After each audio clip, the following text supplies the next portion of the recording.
Bien, continuamos en la revista 110 y le damos la bienvenida a Guillermo Carán, quien es economista y ex gobernador del Banco Central de la República Dominicana. Bienvenido a la revista, licenciado. Muchas gracias. Aquí para conversar de muchas cosas. Bien,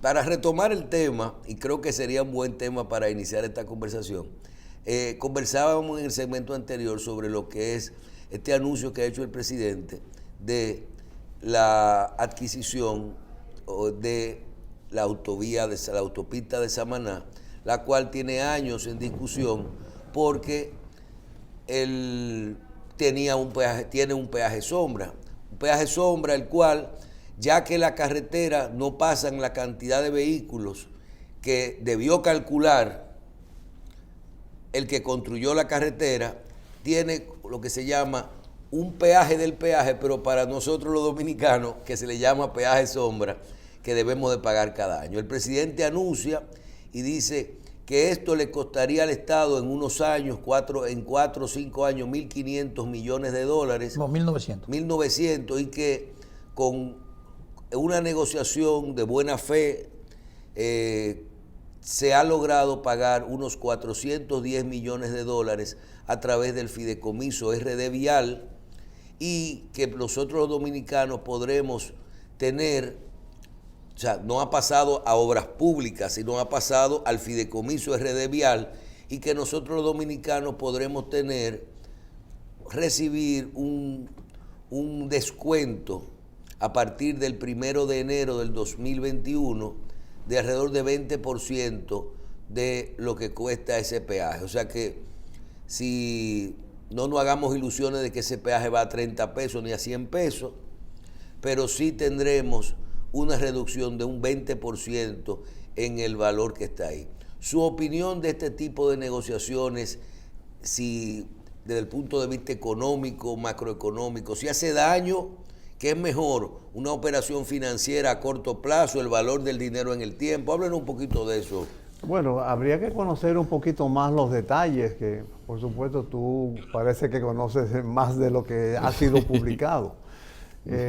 Pero yo simplemente creo que debo reconocer que aparentemente se llegó a una negociación amigable, aparentemente, y ojalá haya sido así, porque la experiencia de los someter de República Dominicana, de ir a los tribunales internacionales para dirimir diferendos, siempre ha sido negativo y hemos tenido que pagar más de la cuenta. Mucho dinero. También hay que tener cuidado con lo que se anuncia y lo que se implementa, porque no siempre hemos tenido muchas ocasiones que se han anunciado reivindicaciones nacionales y que luego al fin y al cabo salen peores.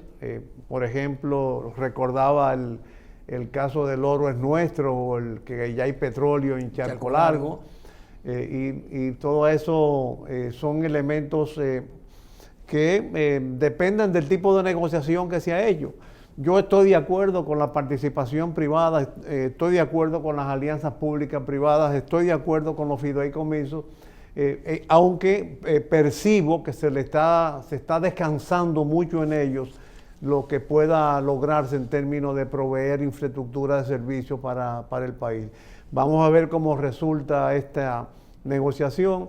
Creo que es importante recordar algo que está muy de moda en la economía post-pandémica, que son las reacciones inesperadas. Ahí tú tienes un caso de una reacción inesperada. Se fijó una tarifa de peaje que se creyó que se iba a normalizar con el flujo, que se iba a producir tanto dinero. No se produjo, hubo una reacción inesperada porque los vehículos, en lugar de transitar por esa carretera, por el costo que estaba de peaje que se había establecido, prefirieron optar por otra vía y entonces no se produjo lo suficiente. De manera que ojalá y no haya reacciones inesperadas adversas en términos de esa negociación, y ojalá que se haya implementado y materializado, diseñado adecuadamente. Sí, ingeniero, en realidad sería bueno abogar un poquito más por el tema de los fideicomisos. Como usted dice, usted está de acuerdo con los fideicomisos, pero decir también que esto es un símbolo de generar confianza, credibilidad en un gobierno, que normalmente los gobiernos no hacían eso, y este gobierno ha implementado muchos más fideicomisos que cualquier otro, ¿verdad? Porque ya de cuando Leonel Fernández comenzó, pero la figura realmente comenzó en el pasado, pero ahora es que el presidente Abinader fuertemente ha hecho esto. Muchos de los casos que la gente ni siquiera entiende. Por ejemplo, la gente habla, mira, es un fideicomiso para la Policía Nacional, van a privatizar la policía. No es así, no es así. Se está haciendo un fideicomiso en particular para la compra de unos procesos, de unos equipos, para asegurar que credibilidad en ese proceso, de que los recursos que entren sean bien administrados, que los equipos que se vayan a comprar son los equipos adecuados, que haya un equipo de compra con credibilidad y honorabilidad. Y eso es lo que real y efectivamente brinda el fideicomiso. La figura de crear, de que no hay un gasto, un disperso en la administración pública, sino de que esa figura va a gestionar, va a controlar y va a dar seguridad y garantía a la población de que el dinero se está usando adecuadamente. Eso es importante. Ahora, en el caso de este doctor, usted como economista, para bueno explicarle a la gente, o sea, el presidente ha dicho claramente, bueno, nosotros teníamos que pagar 1.900 millones de dólares de aquí a un tiempo y negociamos amistosamente pagar 410. La figura clara de que, bueno, el valor del dinero en el tiempo y el valor lo traigo a presente y pago esto. Si nos salió bien, nos salió perfecto. Ahora, ¿en qué implicación tendría después de ahí, doctor, cuando el gobierno asume la autopista con los demás componentes que implica eso?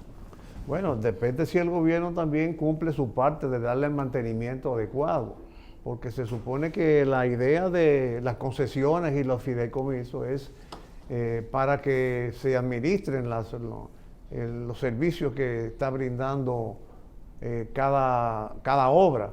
Las repercusiones dependen, y repito, hay que ver un poquito los detalles, pero la responsabilidad gubernamental no se diluye, sobre todo ante la opinión pública. O sea, el gobierno puede decir, yo voy a crear un fideicomiso, pero ante la opinión pública hay una capacidad de exigencia, una necesidad de exigencia de prestación de servicios. Es como, por ejemplo, el tema de la luz.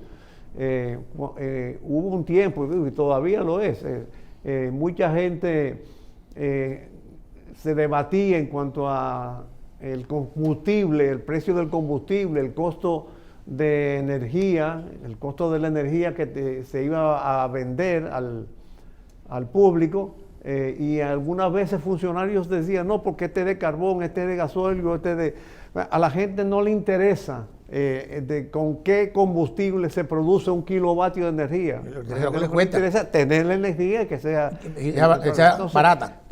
Yo pienso que no debemos sobreestimar esta acción del gobierno. Aparentemente es una acción que se veía caer porque la situación era demasiado engorrosa, el peaje sombra costaba mucho. Es muy doloroso. Incluso algo que ya es muy difícil plantear, pero conviene recordar para futuras líneas de ese fideicomiso vial, y es los diseños. Esa carretera tuvo muchos cuestionamientos en cuanto a su diseño, y quizás ese mal diseño espantó el uso de los vehículos por la carretera, y en consecuencia los recaudados por los peajes disminuyeron. Entonces, yo creo que la responsabilidad gubernamental debe mantenerse. Cada gobierno tiene su tónica, su mecanismo, sus preferencias organizativas. Tú recuerdas, bueno, no sé si lo recuerdes, pero a la caída de Trujillo, Juan Bosch denunció que los gobiernos transitorios o provisionales desarrollaron una fiesta de autonomías, se crearon una cantidad enorme de organismos autónomos. Después otros gobiernos hablaban de comisiones presidenciales, de superintendencias. Hubo una época en que todo era con una superintendencia, ahora es por fideicomiso. Yo creo que debemos un poco ser prudentes y moderados y no creer demasiado en que esa delegación de responsabilidades que tiene el gobierno va a aliviar más de la cuenta las obligaciones morales que tienen los gobiernos con la ciudadanía. Bien, doctor, cuando uno ve una experiencia como la de Brasil, que un presidente fue cuestionado por la forma que presentaba sus Cuentas. sus informes, Sí. El informe del Congreso. el informe de su gestión al Congreso. Tú ponías una cosa aquí, una cosa allá, y por eso tuvo problemas, porque sus informes, vamos a decir, que no estaban maquillados, sino que él ponía lo bueno. No tuvo problemas, no sacaron a Dilma. Bien, claro, tuvo problemas. Sí. También recuerdo a Andrés Terrero que me explicaba un día, viendo un estado financiero, y me decía, cada empresa debe de contemplar en su estado financiero el pasivo laboral. Y muchas veces en el dictamen te ponen el pasivo laboral abajo, luego de los totales, y debiera estar adentro del estado financiero, porque como no es un pasivo que tú tienes que pagar mañana, porque si lo ponen adentro del estado y no lo ponen como una nota aparte, te afecta la condición de tu estado financiero. Entonces lo que hacen es que no lo ponen y en abajo te ponen y hay un pasivo laboral, un contingente laboral en esta empresa, pero eso no te daña tus números. Le hago la referencia por esto. ¿Por qué? Porque desde siempre también hemos evaluado los presupuestos y el endeudamiento dominicano y siempre están la famosa cuenta por pagar. ¿Cuál es la deuda? Que si la deuda interna, que si la deuda externa, que si la deuda que no está registrada en Hacienda todavía por las instituciones, que la deuda de los ayuntamientos es autónoma, que las instituciones centralizadas y descentralizada del Estado, que el dinero, la deuda del Banco Central, del déficit cuasi fiscal, y todo eso, pero nunca se dice, déjame coger toda la deuda a ver cuánto debe la República Dominicana. ¿Por qué la introducción, doctor? El tema de los fideicomisos. Todos sabemos que aunque son fideicomisos que muchas veces se trabajan en alianza público-privada, son fideicomisos públicos. RD Vial es una empresa pública y el fideicomitente, que es el dueño del fideicomiso, es el Estado Dominicano, el gobierno, el Estado Dominicano. Entonces hay una responsabilidad detrás de todo esto ante cualquier contingencia de la que usted mejore. Este modelo que realmente se ha identificado en esta gestión, muy bueno, para mí uno de los mejores modelos que hay, porque genera transparencia, seguridad, garantías a largo plazo, pero también, sobre todo, garantiza recursos que no tengamos que tomarlo prestado directamente a nombre del Estado, Sí. pero sí lo está tomando prestado el fideicomiso, ¿verdad? Entonces, esa es la pregunta. ¿Le preocupa a usted todo este endeudamiento que nosotros tenemos por diferentes vías y que realmente no está registrado como la deuda pública de la República Dominicana? Claro que me preocupa y mucho. Diría yo que te faltó mencionar algo también importante, que es el tema de la seguridad social, de las AFP, que afecta directamente al sistema bancario. O sea, que cualquier debilitamiento, por ejemplo, las AFP vía los bancos comerciales tienen gran parte de su inversión en el Estado Dominicano y en el Banco Central. Un gobierno, vamos a decir, estrafalario, arbitrario, que diga un día, yo no voy a pagar mi deuda pública. ¿Cómo han hecho? Bueno, en cierta forma todavía existe en la Argentina de hoy, el corralito famoso de la Argentina de hace unos años. Yo no voy a pagar la deuda. Eso significa que todos esos mecanismos, esos subterfugios para encubrir modalidades de endeudamiento, las cuentas por pagar, el déficit con el Banco Central, todo eso afecta la solvencia del país y sobre todo en las políticas económicas. Por ejemplo, tú tienes el caso de la deuda del Banco Central. El gobierno le debe al Banco Central por la ley de recapitalización aproximadamente casi 570 mil millones de pesos. Sí.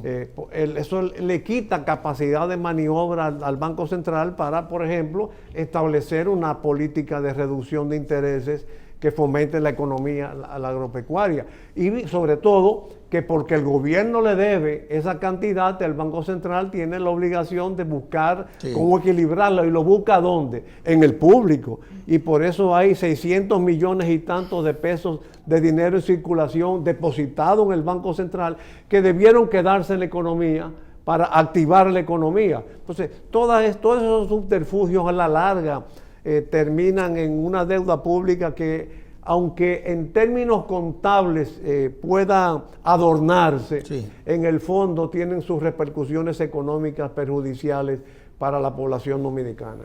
Sí, sin embargo, doctor ingeniero, usted dice dos cosas ahí, y como es gobernador del Banco Central. En el caso de que, vamos a poner el ejemplo de que pudiese un gobierno decir, no voy a pagar mis deudas. En el caso específico de la seguridad social, de los fondos de la seguridad social, lo que tienen las AFP invertido en el Estado, vamos a decir en el gobierno, como es Hacienda, Banco Central, no podemos obviar de que la ley de seguridad social dice que el Estado dominicano es el garante solidario final de los fondos de la seguridad social. Por lo tanto... Total. Y en el fideicomiso, en los fideicomisos igual, también. Igual. Y en las cuentas por cobrar, las cuentas comerciales también. Claro. Y además, en el caso que usted dice, por ejemplo, hay tantos miles de millones en el Banco Central que los recogió de la población por política monetaria. Claro. ¿Por qué? Como usted era gobernador, necesitamos recoger esto para que esto no me cree una inflación. Eso es un tema que es muy normal. Ahí no hay ningún problema. El problema es que hablamos mucho de la deuda, como Michelle hablaba. Y aquí nosotros todos hablamos de que el país no puede seguir endeudándose. Pero el país está todos los días creciendo. Somos resilientes. Nos pasan cosas, pero crecemos, nos levantamos, no paramos. Y cuando nos levantamos y crecemos, el porcentaje de la deuda versus el PIB baja. Entonces, si baja, tenemos todavía un mayor techo para eso, para seguir cogiendo prestado. Y yo siempre digo y le pregunto a usted, ¿y por qué no prestan?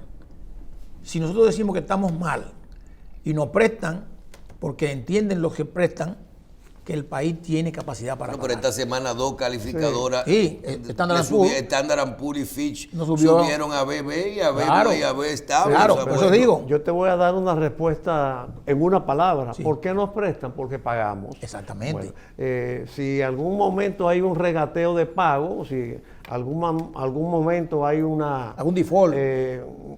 No, antes del default. Okay. Si hay un desajuste económico. Un retraso. Si hay un gobierno arbitrario, un gobierno loco, o si hay una corriente, como por ejemplo sucedió en los años 80, que cuando Fidel Castro dijo que la deuda externa era impagable, entonces todo el mundo se sumó a eso. Claro. Bueno, en ese momento entonces pesa y habría que ponderar cómo afectarían las ejecutorias del gobierno del momento. Es como una de las funciones de un buen gobierno es prepararse para la contingencia, es prever. Que se previó lo suficiente cuando por la deuda externa a principios del siglo pasado seguimos endeudándonos hasta que un día nos ocuparon militarmente, ocuparon primero las aduanas para garantizar la deuda y después nos ocuparon militarmente. No se previó. Entonces, yo creo que es competencia de los hacedores de opinión pública, que es lo que somos nosotros en este instante, hacer todas esas advertencias en un momento dado y tener cuidado de que en algún momento se pudiera presentar una circunstancia imprevisible que entonces no permita que honremos nuestro compromiso adecuadamente. No, y advertencia sana, doctor, ingeniero. Y advertencia sana al Estado, porque yo entiendo que el presidente de la República o los presidentes no quieren hacer nada mal hecho. Es lo mejor porque eso es su gestión. O sea, en este sentido, digo, bueno, aquí hay algo que popularmente la gente aplaude y nosotros entendemos que el gobierno ha hecho su tarea para eso y hacerlo lo mejor posible. Pues esa palabra, como decía el presidente, un pacto amigable.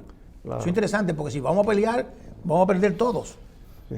Fíjate una experiencia que tuve de cómo las cosas amigables a veces resultan mejor.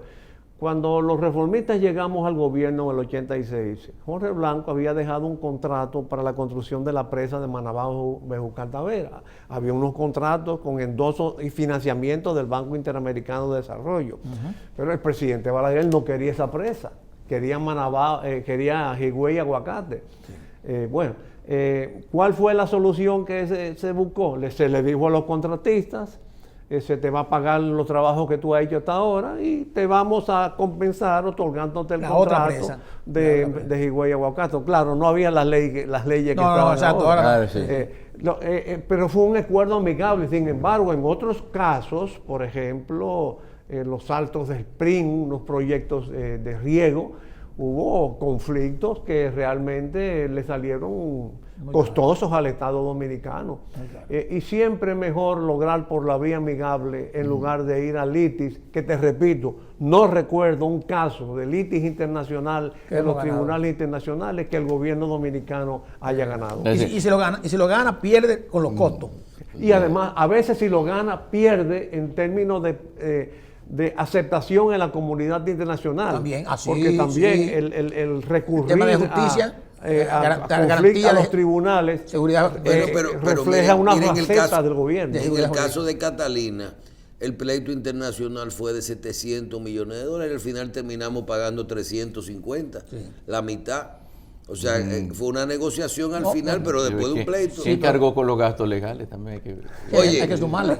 Oye bien, solamente con tú pelear con Odebrecht internacionalmente, tú debieras estar perdido. Y con todo y eso, con la situación de Odebrecht internacional en un arbitraje, tuvimos que pagar 300 y pico. Y ten en darle su cuenta cuarto. que estábamos en conflicto, estábamos peleando, entre comillas, con una empresa en proceso de desprestigio. Cuestionada. Exacto, que era que está una empresa que también pero también ahí no estaba la empresa empresa nada más, está el consorcio es otra cosa. Un boxeador que ganó una pelea con un brazo amarrado, eso fue lo que pasó. Bueno, entonces, miren, vamos analizando algún aspecto de la economía. A veces nos presentan así como, usted habla ahorita de los subterfugios, es decir, nos ahorramos tanto. Pero a veces no fue que nos ahorramos tanto, sino que hubo una inversión pública por una cantidad de dinero que antes se hacía y que dejó de hacerse. Entonces, ¿se puede cuantificar como ahorro para el Estado el no gastar en algo que se había gastado antes? No. Ahí recuerdo lo que tú decías de las cifras en Brasil con el caso de Dilma. Claro. Si tuviéramos una situación tan crítica, porque no la tenemos ahora, tenemos un gobierno que todo el mundo apoya, que todo el mundo quiere que quede bien, y eso es bueno, que todo el mundo contribuye para que sea mejor. Claro, uno le haga su crítica, eso es otra cosa, pero la realidad es que el tal ahorro no existe cuando tú te apartas, sobre todo demasiado, del presupuesto. Tú puedes ahorrar, por ejemplo, si se hubiera ahorrado en las partidas de gastos corrientes que están consumiendo la totalidad de las recaudaciones y conforme a los presupuestados, tú podrías vanagloriarte del ahorro, pero solamente se está invirtiendo el 40% de lo que está postulado en el presupuesto, que equivaldría, si mal no recuerdo, creo que en el periódico de hoy hay una cifra que calculé, aproximadamente 54 mil millones de pesos dejados de invertir. Exacto.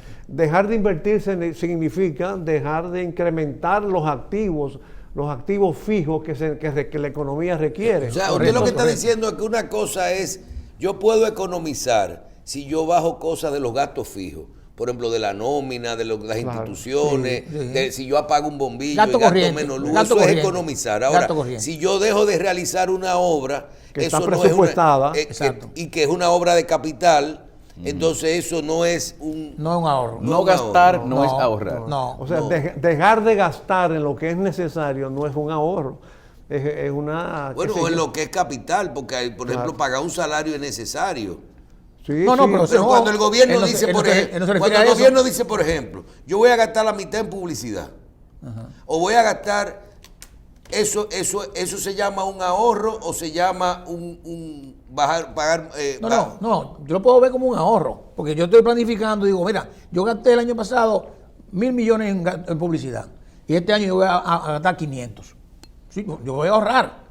Pero ¿qué pasa? Que ese gasto no era necesario para Sí, ahí creo entra que eso otro es criterio. economizar. Ahí entra otro criterio. Eso no es que es la ahorrar, eso es necesidad del economizar. gasto. Sí, oye, Que es la calidad, del gasto. ¿Para Sí. qué ese gasto? Sí, porque ahora mismo nosotros estamos teniendo yo estimo que a fin de año, con los gastos de fin de año, los gastos corrientes del gobierno, más las amortizaciones, que serían lo que se llamaría las cargas fijas. Sí, el costo de la deuda. Necesitaría, con relación a las recaudaciones, buscar 100.000 millones de pesos más que lo que con relación a las recaudaciones. Entonces tú tienes que mejorar la Pero calidad de eso se ese arregló gasto. en la modificación del presupuesto.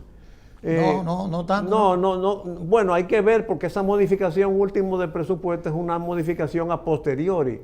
Yo no estoy hablando con relación al presupuesto, sino a lo efectivamente gastado. En lo ejecutado. En lo ejecutado. O sea, a finales del mes pasado, y haciendo una estimación de los gastos siempre extraordinarios que tienen los gobiernos, el doble sueldo y todas las cosas más. A última hora. Los gastos, las cargas fijas, entiéndase, gasto corriente más amortización, superarían las recaudaciones Sí. en aproximadamente 100.000 millones de pesos. Eso implica una mala calidad del gasto. No estoy tocando el renglón de las inversiones, No. que sí debieron siempre conservarse Haberse como hecho. estaban presupuestados, porque para eso se hace un Es presupuesto. correcto, es correcto. Bien, en lo que tiene que ver con, como decía Andrés, con la parte macroeconómica del país, yo creo que República Dominicana se recupera independientemente de cómo usted vea las cifras, que el gobierno, claro, te dice, vamos a crecer 12%, pero te trabaja con el 2019, si tú trabajas con un año que estábamos en negativo, claro que tú vas a crecer mucho. Ahora, la realidad es que vamos a crecer 5, 6, 7, lo que tenga, pero estamos creciendo, tenemos buena expectativa para el 2022, para el 2023, 5 y 5%, dos reportes internacionales donde mejoran la clasificación del riesgo de República Dominicana. ¿Qué tiene la economía dominicana? Que la macroeconomía y la inflación, la tasa de cambio, esos indicadores se mantienen tan estables. Inclusive ahora mismo somos el país de mejor y de más inversión en América Latina, en el Caribe, en la región, de más estabilidad, de más crecimiento, pero eso no llega al salario y al bienestar. Tenemos una clase media grandísima. ¿Cómo usted hace el sincronismo de todo esto? Un gobernador que ha dicho, bueno, es que todavía esto no se derrama hacia la gente. ¿Cómo usted hace en este momento en el que post-crisis nosotros no hemos destacado? Sí, desde hace tiempo se ha dicho que hay un problema de modelo económico y ahora a mi juicio se ha evidenciado mucho más. Cuando esas mismas cifras de crecimiento de la economía del producto de un 12% a septiembre, como habla el informe del Banco Central, tú tienes un crecimiento del 2,5%, pero tú tienes una agropecuaria que crece al 1,6%. que vendría siendo la cenicienta. El sector agropecuario depende, la respuesta a tu pregunta es dependen cuáles sectores son los que están creciendo mucho y cuáles son los sectores que están demandando crecimiento para poder derramar o distribuir adecuadamente el modelo de crecimiento. Y que creen empleo. Hay un problema de modelo que venimos arrastrando desde hace tiempo y que ojalá se plantee como un desafío importante para ser corregido en los años de gestión del presente gobierno. Hay que insistir en ello. Si tú te pones a ver un crecimiento del Producto de la Economía de 12,7 y un crecimiento de 1,8 de la agropecuaria es que la agropecuaria está 8 veces por debajo del promedio nacional. Entonces, la agropecuaria es una actividad económica donde se genera mucho empleo, un empleo bueno, un empleo en el campo, un empleo que pararía la migración, evitaría que haya tierras deshabitadas que puedan ser ocupadas inadecuadamente por depredadores, y contribuiría al sano, y además en un clima como el que estamos teniendo, un clima económico internacional, donde hay muchas incertidumbres de abastecimiento, porque también en el exterior hubo paralización de producción. El problema de la logística de transportación y comercio está aglomerando tanto que dificulta el abastecimiento. Entonces, ¿cuál es la mejor respuesta? Fomentar la economía primaria. ¿Cuál es la economía primaria? La agricultura, la industria de materias primas. Entonces, yo creo que si nosotros lográramos dejar de, en una ocasión califiqué la economía dominicana como una economía rentista, especulativa, donde la especulación es algo que cuesta más que el crecimiento económico mismo. Cuando tú tienes un sistema, aunque ha mejorado eso, pero cuando tú tienes un sistema financiero que te ofrece una tasa de interés tan atractiva, cuando tú tienes un Estado que ofrece captar dinero hoy, que ha disminuido al 8%, pero tú tienes que la tasa de política monetaria del Banco Central es 3,5, casi el doble. Entonces, ¿qué pasa? Que eso desestimula que el dinero, dirigir el dinero privado hacia la economía primaria generadora de empleo, que es lo que va a contribuir a derramar y a distribuir adecuadamente los beneficios del crecimiento económico. ¿Y qué provocaría eso, doctor? ¿Perdón? ¿Qué provocaría eso? ¿Que haya fuga de capitales en un momento determinado?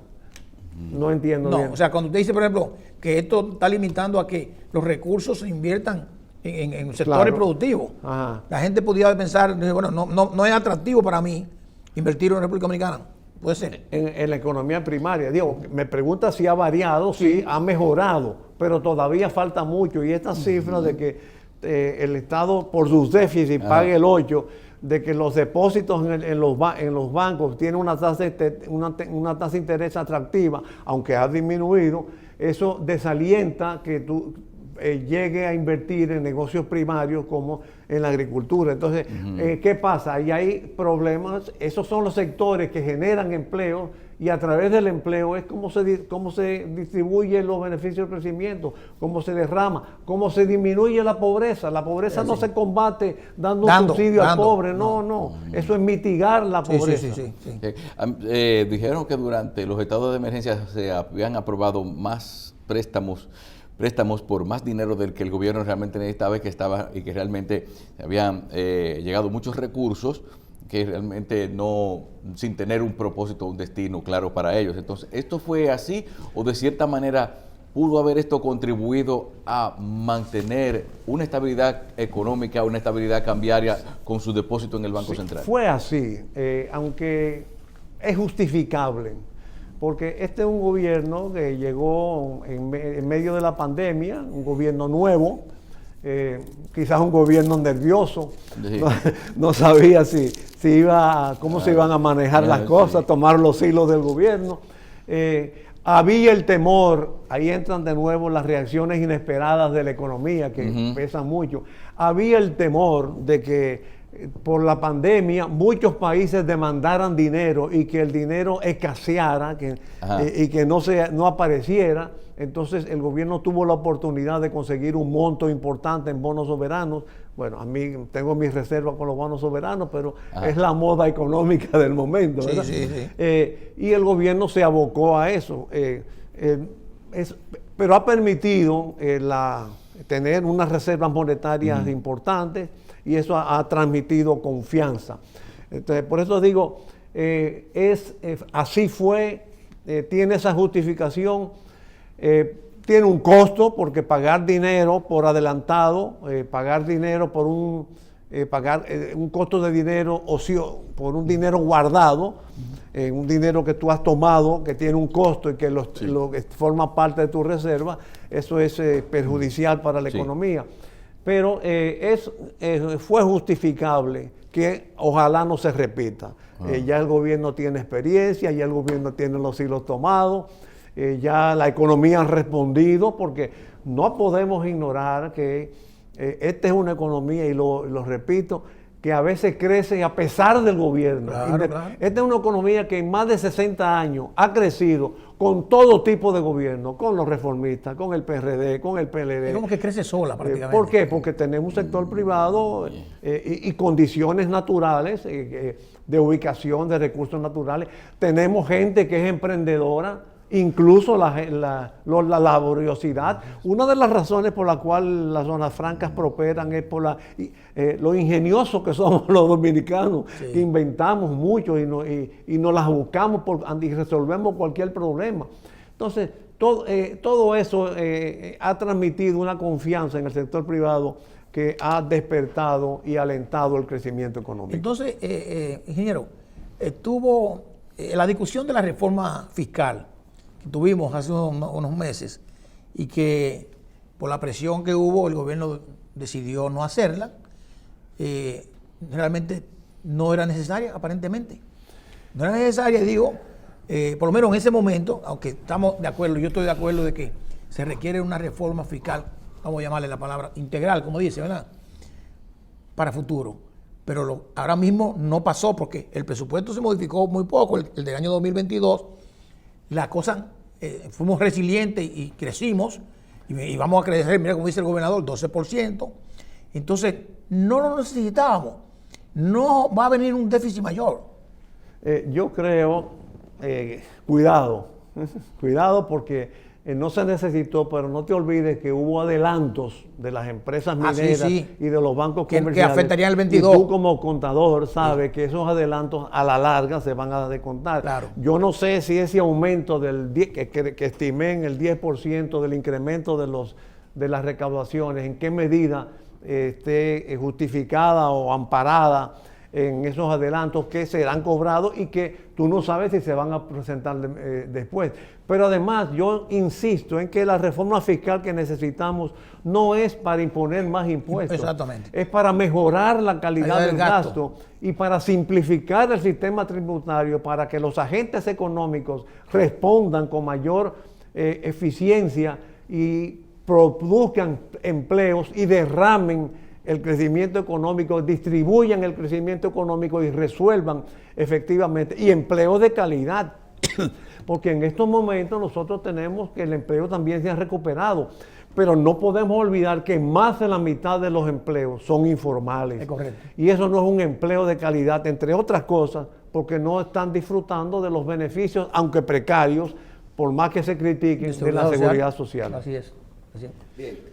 Doctor, preguntas rápido. Con relación a la devolución de los fondos de pensiones, ¿cuál es su posición? ¿Debe el gobierno dominicano o el Congreso aprobar una ley para devolver el 30% de los fondos de pensiones? ¿Usted no está de acuerdo? No, yo creo que es un absurdo, yo creo que desnaturaliza el sistema de pensiones. El dinero de pensiones no es para cubrir emergencias como las que se presentaron. Exacto. Pudieran flexibilizarse a través de mecanismos financieros, pero además hacerlo bruscamente por una ley y con carácter obligatorio desestabiliza el sistema financiero. Y cuidado porque no es un dinero, por supuesto, de los trabajadores que administran los fondos de pensiones, que lo depositan en los bancos comerciales, pero esos bancos comerciales compran títulos de deuda en el Banco Central y en el Estado Dominicano. Si se revierte ese proceso, pudiera provocarse una desestabilización económica que le puede salir a los propios trabajadores, proponentes, entre comillas, sí. Porque fíjate qué casualidad, no son los trabajadores que tienen dinero en el fondo de pensiones los que están promoviendo ese absurdo. No, es verdad. No, es una disputación política que ha hecho un legislador, de eso una campaña. Los trabajadores se oponen. Yo creo que sí. Porque en realidad le va a afectar a largo plazo. Le va a afectar a largo plazo. Yo estoy totalmente de acuerdo con su con relación al problema haitiano, ¿cuál es la posición suya con lo que tiene que ver con lo importante para nosotros los dominicanos desde el punto de vista económico, la mano de obra haitiana, sobre todo en el área de la construcción, en el área de la agropecuaria, y no deja de ser nuestro segundo socio comercial. Yo creo que hay que cambiar radicalmente de filosofía, dejar la confrontación e inscribirse en la cooperación. Nosotros no podemos prescindir ni del comercio haitiano ni de la mano de obra haitiana, aunque tenemos que respetar nuestra identidad. Creo que fue un error esa ley de regularización. Debió ser una simple documentación, como se hizo en el estado de Nueva York. Se emitió una documentación, tú eres inmigrante ilegal, pero tú no eres ciudadano. Aquí se asoció, ni eres residente. Se asoció demasiado a la ciudadanía y al carácter migratorio radical. Y pienso que ahora que en Haití hay un gobierno que parece que está